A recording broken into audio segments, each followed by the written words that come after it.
berdoa dulu. Satu orang buat doa.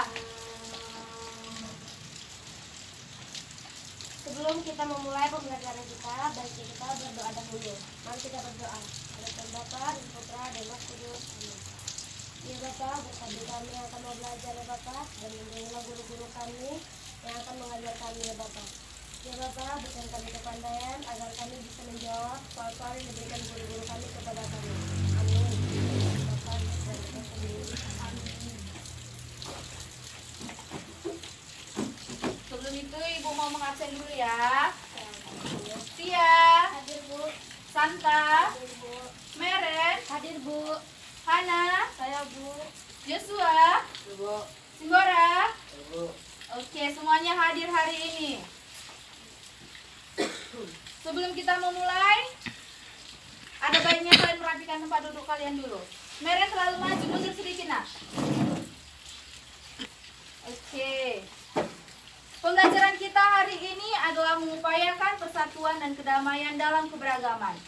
Sebelum masuk ke dalam pembelajaran hari ini, Ibu mengharapkan kalian agar mampu mengetahui persatuan dan perdamaian dalam keberagaman dan mengenal dasar-dasar iman Katolik dalam mengupayakan persatuan dan perdamaian dalam keberagaman. Ada gambar, ada 2 gambar.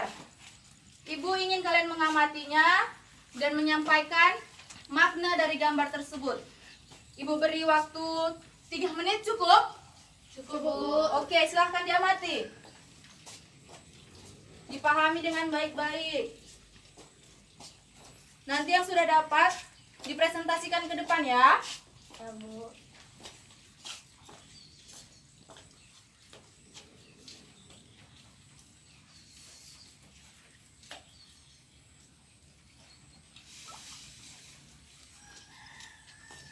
Udah, kira-kira udah ada yang dapat tentang kedua gambar tersebut? Sudah ada? Sudah Bu. Oke, yang sudah dapat silahkan maju ke depan presentasikan hasil gambarnya. Saya Hertia ingin menyampaikan makna gambar pertama. Sebuah gambar yang mencerminkan keberagaman yang ada di Indonesia, namun juga menggambarkan bagaimana eratnya hubungan persatuan antara umat manusia yang digambarkan dengan mereka saling berpegangan tangan. Oke, baik. Yang selanjutnya? Bu, saya Santa. Saya ingin menjawab makna gambar kedua. Di dalam gambar tersebut tertera rumah ibadah agama-agama yang diakui di Indonesia. Dari gambar tersebut dapat kita simpulkan bahwa Indonesia itu berdiri dari beragam agama. Hal ini mengajarkan kita untuk saling memupuk persatuan di tengah keberagaman dengan saling menghargai, menghormati, dan mengasihi setiap antara umat manusia. Oke, baik. Selanjutnya ada lagi? Saya Bu. Kamu? Ya, saya ingin memperjelas gambar nomor 1. Oke, silahkan maju ke depan. Dalam gambar, saya Emerencia ingin menerangkan dalam gambar 1. Makna gambar 1 adalah keberagaman. Keberagaman adalah suatu kondisi dalam masyarakat yang terdapat perbedaan-perbedaan. Dapat dilihat dari suku, bangsa, agama, ras, dan keyakinan. Terima kasih. Oke, terima kasih. Selanjutnya ada lagi? Oke, silakan maju, Bang. Saya Simbora. Kesimpulan dari kedua gambar seperti tertera dalam kedua gambar bahwa Indonesia merupakan bangsa yang dihiasi keberagaman, baik dari suku, agama, ras, sosial, dan lain-lain. Namun sesuai semboyan bangsa Indonesia, Bhinneka Tunggal Ika, berbeda-beda tetap satu jua. Maka setiap umat manusia terlihat saling memupuk rasa persatuan dan kesatuan bangsa. Oke, terima kasih atas semua jawabannya ya. Tetapi untuk semua orang. Selanjutnya kita masuk pada makna keberagaman menurut ajaran gereja yang dibacakan oleh Hana. Dalam ajaran gereja, keberagaman dapat kita lihat dalam dokumen LGR2.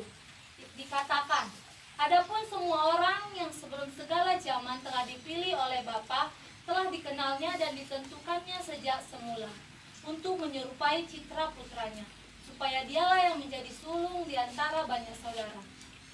Pernyataan ini menyampilkan sikap gereja yang ingin merangkul semua manusia tanpa melihat perbedaan. Di sini Ibu ingin bertanya, Bagaimana sikap gereja itu merangkul sesama? Ada yang tahu jawabannya? Saya Bu, Oke, silakan Hana. contoh konkret sifat gereja merangkul sesama itu banyak Bu. Ya kita contohkan, kita lihat di gereja Bu banyak kita lihat dari status sosial, ada yang miskin, ada yang kaya. Di gereja tidak terlihat itu Bu, semua sama-sama umat Tuhan. Terus dalam gereja juga ada suku Batak, suku Jawa, suku Nias, suku Karo. Itu di gereja juga tidak terlihat Bu, karena di gereja mempersatukan segalanya, sehingga dalam gereja itu dia menggunakan bahasa Indonesia agar tidak terlihat adanya perbedaan dalam gereja. Oke, terima kasih Hana. Selanjutnya ada lagi? Tidak? Oke, kita lanjut pada materi selanjutnya. Mengupayakan perdamaian dan persatuan bangsa yang dibacakan oleh Tia. Setiap bangsa mempunyai permasalahan tersendiri yang harus dihadapi oleh bangsa itu sendiri. Misalnya masalah perdamaian dan persatuan. Oleh karena itu, gereja merasa perlu untuk ambil bagian dalam permasalahan-permasalahan yang dihadapi oleh bangsa. Selanjutnya dilanjutkan oleh Santa. Keprihatinan yang dihadapi oleh bangsa Indonesia saat ini mulai dari konflik umat beragama, krisis politik dan ekonomi, serta kenakalan remaja. Keprihatinan gereja terhadap permasalahan yang dihadapi oleh bangsa di dunia tampak dalam ungkapan Bapak-Bapak Konsilis dalam dokumen Gaudium et Spes Art 1, kegembiraan dan harapan, duka dan kecemasan orang-orang zaman sekarang, terutama kaum miskin dan siapa yang menderita, merupakan kegembiraan dan harapan, duka dan kecemasan para murid Kristus juga. Sedangkan dalam konteks Indonesia, keprihatinan gereja Indonesia ini dipersatukan oleh KWI tampak dalam Sidang Agung Gereja Katolik Indonesia atau SAGKI. Oke, selanjutnya kita masuk pada perjuangan gereja untuk perdamaian dan persatuan bangsa yang dibacakan oleh Meren. Perjuangan gereja untuk perdamaian dan persatuan bangsa. Damai di bumi. Ini merupakan tanggapan gereja atas berbagai permasalahan dunia masa itu, yakni perang dingin antara blok barat dan blok timur. Pesan damai di dunia. Ini merupakan pesan dari Paus Benediktus dalam rangka memperingati Hari Perdamaian Dunia pada tahun 2006.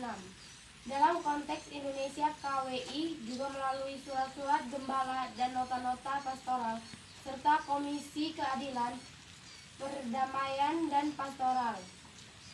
Berikut adalah surat-surat gembala yang berbicara tentang perdamaian dan persatuan di Indonesia. 1. Surat Gembala Paskah 1997, kerusakan moral di segala bidang kehidupan masyarakat. 2. Surat Gembala Paskah 2001 dikeluarkan dengan latar belakang munculnya keprihatinan terhadap pemimpin yang tidak peka terhadap krisis.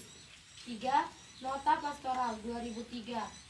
Dalam nota pastoral ini, uskup melihat bahwa telah terjadi keadaan homo homini lupus, kekuasaan dan uang menjadi penentu perilaku. Oke, tadi kita sudah membaca tentang perjuangan gereja untuk perdamaian dan persatuan bangsa. Dari diri kalian sendiri, bagaimana caranya untuk menciptakan perdamaian dan persatuan di dalam lingkungan kita saja? Ada yang mau memberi tanggapannya? Silahkan berpikir dulu bagaimana cara kalian bersosialisasi di masyarakat, berteman, bergaul. Saya, Bu, Oke, Tia. menghormati dan menghargai setiap pribadi. Oke, selanjutnya ada lagi? Saya, Bu, Ya, Santa, silahkan. memiliki sikap toleransi yang tinggi, Bu. Oke, jawabanmu dengan jawaban Tia sama ya. Selanjutnya, ada lagi? Jangan sama jawabannya ya. Saya, Bu. Oke, Mere. Membangun persaudaraan yang erat. Oke, selanjutnya. Saya, Bu. Ya, Hana, silakan. Di lingkungan kita kan, Bu, terjadi perbedaan. Ada perbedaan agama, warna kulit, ras. Jadi, Bu, kalau saya, Bu, untuk memupuk persatuan itu, Bu, dalam keberagaman, menurut saya itu menerima perbedaan, Bu. Oke, menerima perbedaan. Selanjutnya ada lagi. Saya, Bu. Ya. Berusaha untuk adil dan beradab kepada semua orang. Ya, selanjutnya. Bu, saling bekerja sama, Bu. Saling bekerja sama. Oke, contohnya saling bekerja sama itu seperti apa? Ada yang tahu? Ya, Bu. Ya, Bang Joshua. Bergotong royong membersihkan jalan. Ya. Ada lagi? Saya, Bu, Ya. menolong orang yang kesulitan. Ya, itu bukti kerjasama. Ada lagi?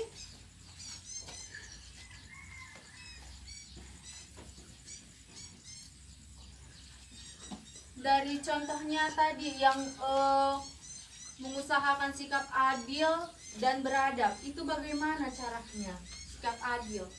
Terutama dalam lingkungan keluarga saja dulu. Bersikap adil itu bagaimana kalian bersama adik-adik kalian? Saya, Bu, Ya, saling Mare? menyayangi. Oke, saling menyayangi juga bisa termasuk sikap yang adil. Ada lagi yang lebih konkretnya? Bu, Ya, Santa. saling menghormati, Bu. Saling menghormati. Ada lagi? Ya, Joshua. Tidak membeda-bedakan teman dengan statusnya kaya, miskin, suku, agama, ras, atau yang lainnya. Pokoknya tidak membeda-bedakan berteman dengan semua orang. Oke, selanjutnya ada lagi? Hana, kenapa diam-diam saja? Iya. Oke, Hana. Kamu mengapa menghayal? Silahkan jawab pertanyaan Ibu. Bagaimana caranya mengusahakan sikap yang adil? Adil itu, Bu, menurut saya mensamaratakan. Mensamaratakan bagaimana?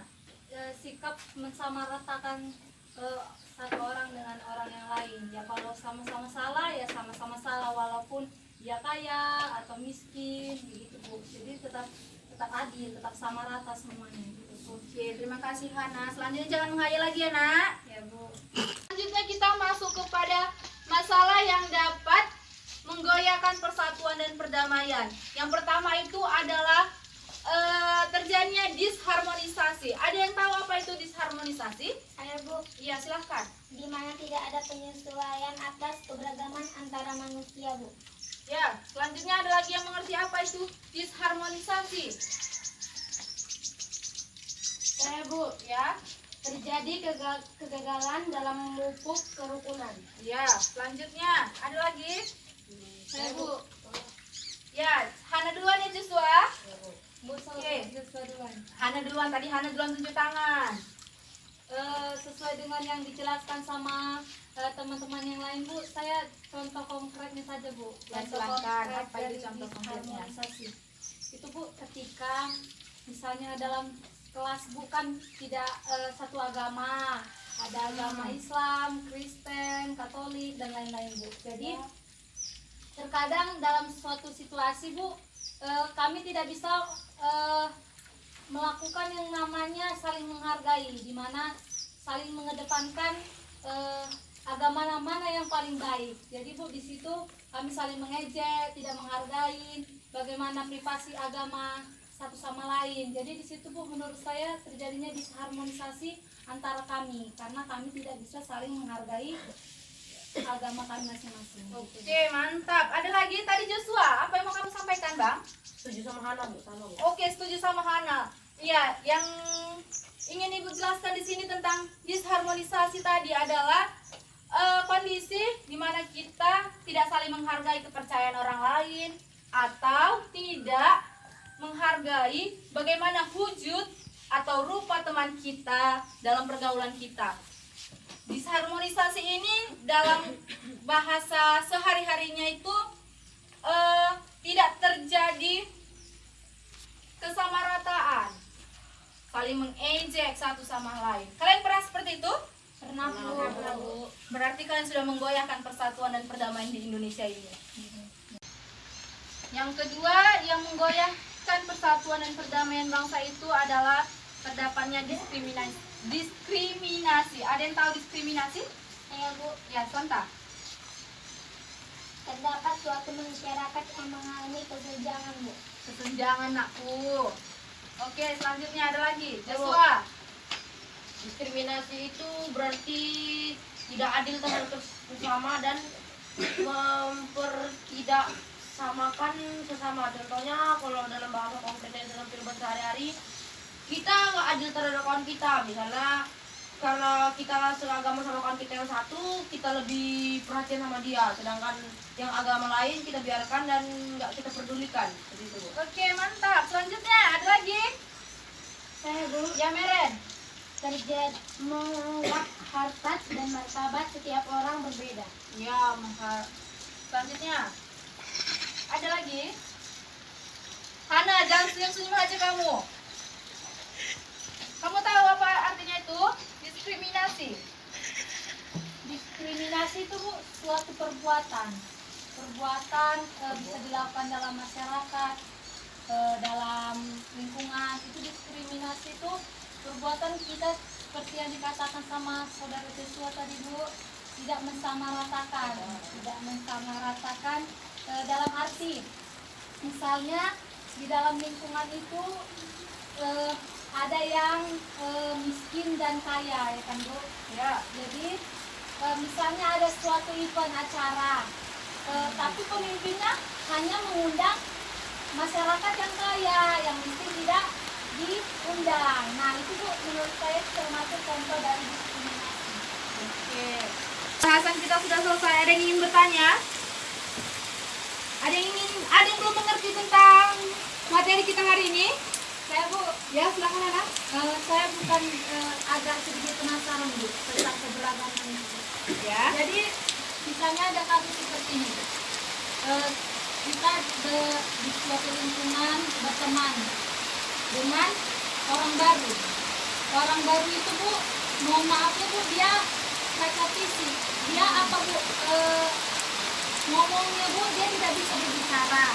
Jadi Bu, kita itu bukan bermaksud untuk tidak berteman dengan dia, hanya saja kita tidak mengerti cara berteman dengan dia Bu, karena dia tidak bisa berbicara kalau kita gitu Bu. Jadi saya yang bertanya Bu, jadi seperti itu bagaimana seperti itu Bu, agar tidak dikatakan kita mendiskriminasikan dia.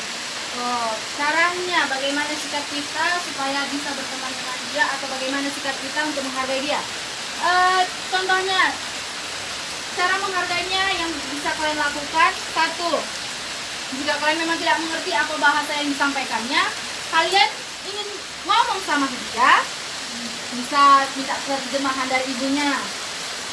Kan tidak mungkin anak itu dilepaskan oleh seorang ibunya dengan begitu saja, sedangkan ibunya tahu anaknya itu tidak bisa ngomong. Pasti ibunya tahu, nanti siapalah kawan anakku ini. Pasti kan seperti itu. Pasti kalian yang datang ke rumahnya kan, bermain, bercerita, pasti kalian kan yang datang. Jadi terus kalian tanya, pas kalian ngomong-ngomong, dia menjawab, tapi kalian tidak tahu arti omongannya. Yang bisa kalian lakukan itu hanya cuma satu, menanya kepada mamanya, oh Bu, anak ibu ini ngomong apa ya? Kami nggak ngerti, gitu. Dan yang bisa kalian lakukan juga dengan tulisan, menulis. Pastikan dia disekolahkan sama mamanya di sekolah luar biasa, pasti dia bisa belajar menulis. Jadi kalian kalau mau berkomunikasi ya tulis aja seperti tulis-tulisan surat pesan.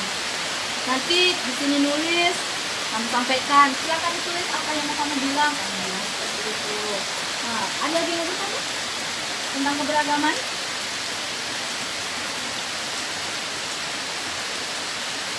Ada lagi? 3. Oke, tadi Hana sudah menyampaikan pertanyaannya. Pada mana ingin bertanya lagi? Saya Bu, Ya, Meren. saya ingin bertanya, jika saya mengalami sesuatu dalam kelas, saya punya teman baru yang berbeda agama dengan saya.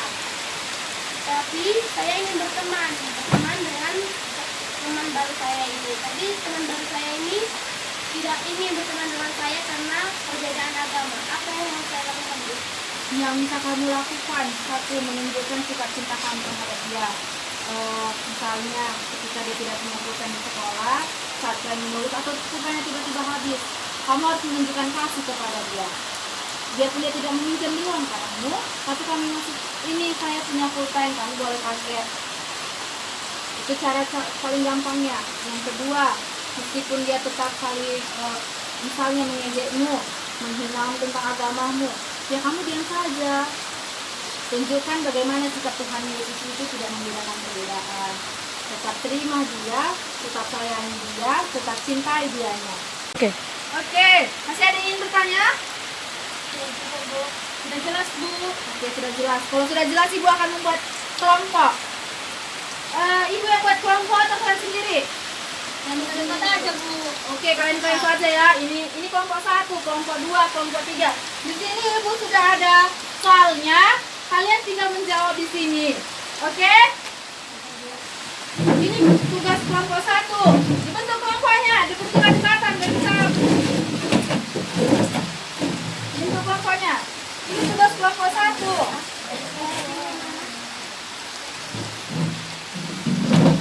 Ini tugas kelompok 2. Ini tugas kelompok 3.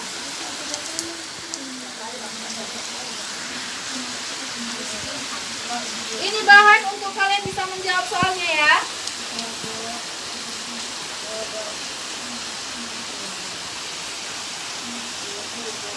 Nah, ini bahannya untuk bisa kalian menjawab soalnya. Ibu beri waktu 5 menit kalian untuk mengerjakannya. Dibahas dengan baik.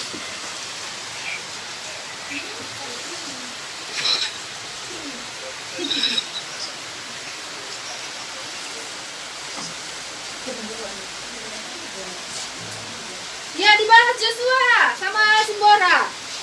Awas kalau nggak selesai ya. Ibu udah kasih materi, udah kasih bahan.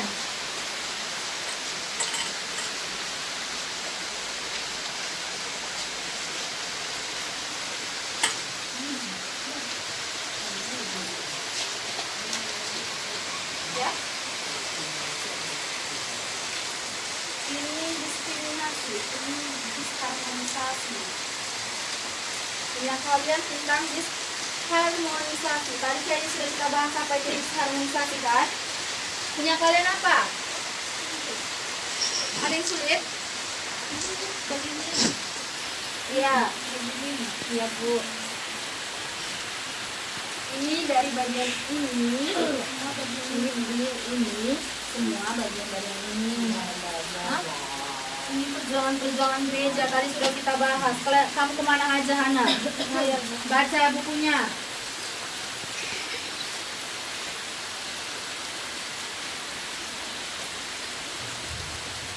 Kalau sudah selesai nanti presentasikan ke depan ya.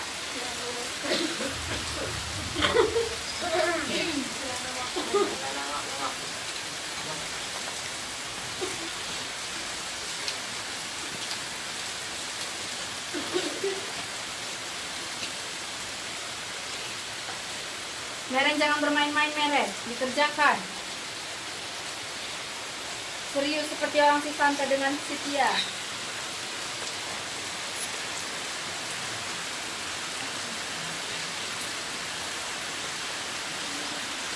Sudah selesai? Sudah, Bu. Sudah selesai? Sudah, Bu. Kembali ke tempatnya. Kembali ke tempatnya kalau sudah selesai.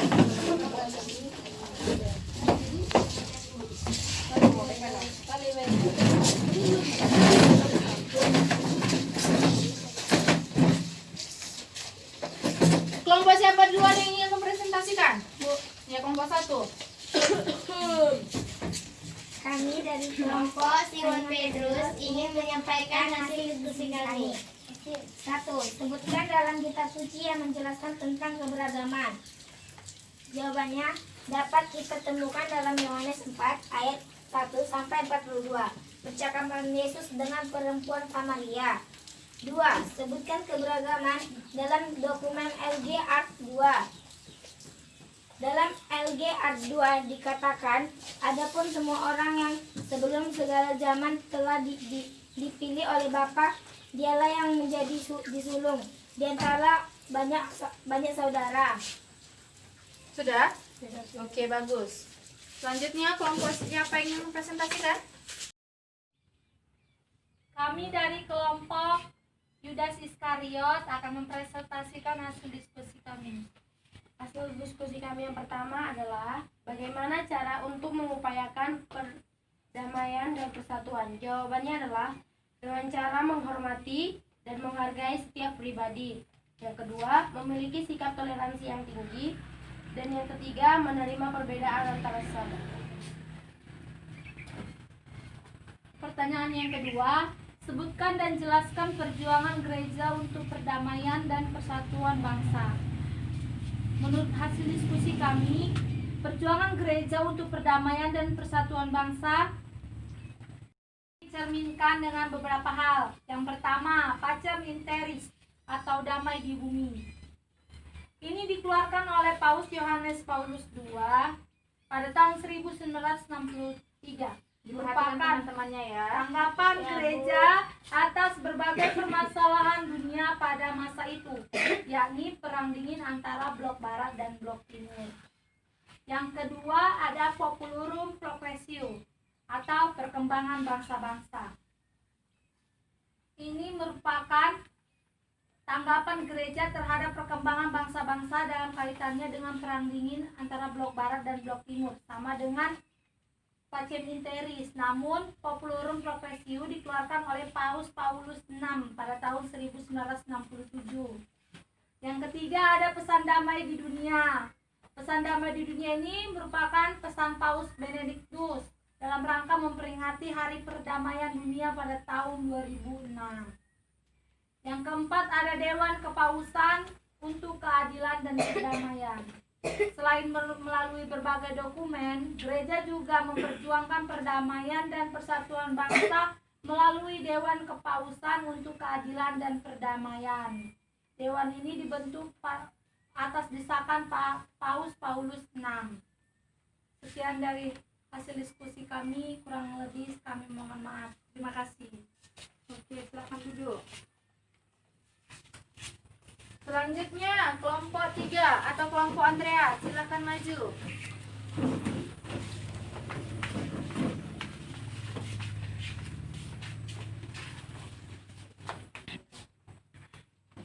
Kami dari kelompok Andreas ingin mempresentasikan tentang pertanyaan tadi. Pertanyaan pertama, jelaskan apa itu keberagaman. Keberagaman adalah kondisi di mana terdapat perbedaan-perbedaan di dalam masyarakat berbagai bidang seperti suku, bangsa, dan ras, agama, dan keyakinan, ideologi, dan politik. Contohnya, keberagaman itu dapat saya lihat dalam pergaulan saya setiap hari. Misalnya, saya berteman dengan teman saya yang berbeda ras dengan agama.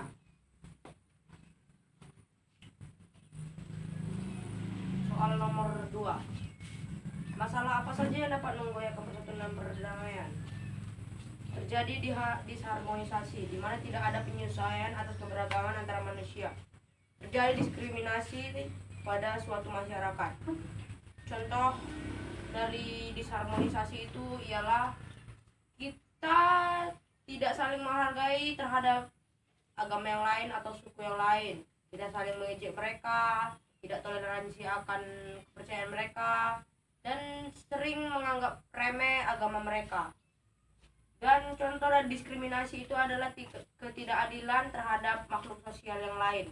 Contohnya, kita hanya mementingkan orang yang seagama dengan kita daripada orang yang beragama lain. Kita selalu perhatian saja sama yang seagama dengan kita, sedangkan agama yang lain seperti tidak ada dan kita tidak menganggapnya. Seperti itu. Oke, silakan duduk. Setelah kita selesai mendiskusikan tugas kelompok kita tadi, sudah kalian presentasikan. Tadi kita sudah menjelaskan tentang materi kita. Kalian juga sudah bertanya dan ibu sudah menjawab. Ibu juga sudah bertanya kepada kalian dan kalian juga bisa menjawab. Sebelum kita menutupnya, masih ada yang ingin bertanya tentang materi kita hari ini? Sudah merasa cukup kalian atau masih ada yang menjanggal di hati yang ingin kalian tanyakan? Bu, ingin Ya, bertanya. Joshua. Diskriminasi yang paling kejam itu apa, Bu? Menurut Ibu, diskriminasi yang paling kejam itu adalah pembunuhan berantai, pembunuhan terhadap suatu agama. Biarpun dia tidak diganggu, tapi dia tidak suka dengan agama kita, dia datang membunuh kita tiba-tiba atau membunuh diri dalam gereja. Itu merupakan contoh diskriminasi yang sangat kejam. Ada lagi yang ingin bertanya? Kalian rasa sudah cukup? Sudah? Satu orang menarik kesimpulan hari ini dari pembelajaran kita tentang keberagaman. Sebelum kita pulang, satu orang menyampaikan kesimpulan yang bisa kalian tarik. Apa tentang keberagaman kita? Kalau salah nggak apa-apa kan? Nggak apa-apa salah, anakku. Saya Bu, Ya, Hana. menurut saya Bu, dalam suatu kehidupan perbedaan tidak dapat bisa dihindari. Karena Tuhan menciptakan itu sebagai hiasan untuk mempersatukan kita umatnya agar saling mengasihi. Oke, terima kasih Hana. Itu yang bisa kamu tarik hari ini. Ibu akan memberikan sebuah peneguhan atau kesimpulan yang bisa Ibu sampaikan untuk kalian hari ini adalah Tuhan menciptakan umat manusia dalam keperbedaan yang tak dapat terhindari. Maka keberagaman itu sendiri pun tidak dapat kita hindari, baik dalam lingkungan masyarakat, bangsa maupun negara. Kita harus mengambil sikap yang tepat dan belajar bertindak arif untuk bisa hidup dan membangun masyarakat yang utuh dalam bernegara. Dan contoh nyata yang dapat kita contoh dalam kehidupan atau yang dapat kita terapkan dalam kehidupan kita sendiri adalah Tuhan Yesus. Karena tadi sudah kita pelajari bahwa dalam Yohanes dikatakan bahwa Tuhan Yesus tidak membedakan suku, bangsa, ras maupun agama. Tuhan Yesus datang ke dunia bukan untuk satu agama saja atau untuk satu golongan saja, tetapi Ia datang untuk kita semua, menyelamatkan kita umat manusia dari dosa-dosa kita. Ibu harap dari pembelajaran kita hari ini kalian dapat mengerti bagaimana menerapkan keberagaman dalam hidup kita, bagaimana menghargai orang lain yang berbeda dari kita. Dan Ibu harap kalian dapat saling mengasihi terhadap teman kalian yang berbeda dari kalian. Jangan mau berteman hanya dengan satu agama kalian, satu bangsa kalian, ataupun satu suku kalian. Karena kita itu adalah Indonesia. Indonesia memiliki semboyan yaitu Bhinneka Tunggal Ika yang berbeda-beda tetapi tetap satu jua. Jadi kita harus merangkul dan mengasihi sama kita. Paham? Paham, Bu. Oke, sebelum kita menutup pembelajaran kita hari ini, ada baiknya kita berdoa dulu. Tapi sebelum berdoa dulu, Ibu ada tugas untuk kalian. Minggu depan harus dikumpul. Ya, Bu. Bukannya biasa aja. Masih lama minggu depan. Yang pertama, tugasnya itu hanya ada 2. Silakan ditulis. Yang pertama,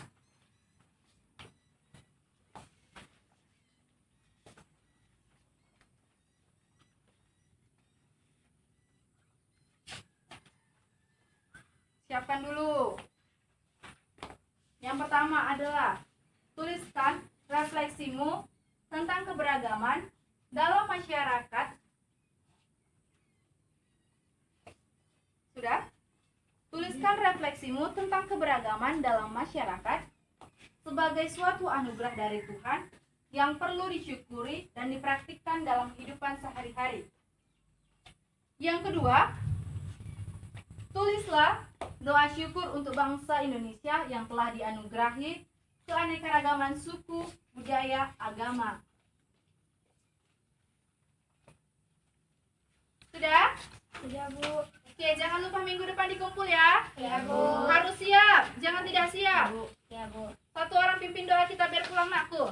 Nyanyi dulu lah, Bu. Nyanyi, nggak usah lah kita nyanyi, sudah mau pulang, sudah lonceng.